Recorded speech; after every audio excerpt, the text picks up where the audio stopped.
Operation सिंदूर शहीद वीर जवान को जिला कांग्रेस श्रद्धांजलि। प्रदेश कांग्रेस सभापति श्री भक्तचरण दास को आह्वान क्रमे गुरुवार संध्यारे बालेश्वर जिला कांग्रेस तरफ सिनेमा छक निकटस्थ शहीद पार्क ठारे गांधीजी प्रतिमूर्ति सम्मुख में ऑपरेशन सिंदूर शहीद वीर जवान मानू श्रद्धांजलि ज्ञापन कर सम्मान प्रदर्शन कर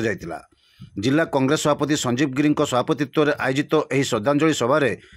पूर्वतन विधायक सुदर्शन जेना, वरिष्ठ काउंसिलर पद्मलोचन लेंका, जिला उपसभापति गोपीनाथ पाढ़ी, वरिष्ठ नारी नेत्री अर्चना नंदी, युवनेता सरोज लेंका, सदर ब्लॉक सभापति जयकृष्ण बेहरा, कृष्णगोपाल पंडा, युव सभापति रंजन दास, नारी नेत्री जस्ना सेनापति, बासंती नायक, संयुक्ता मिश्र, बनीता नायक प्रमुख बहु कांग्रेस कर्मी जोगदे श्रद्धांजलि जणाइथिले।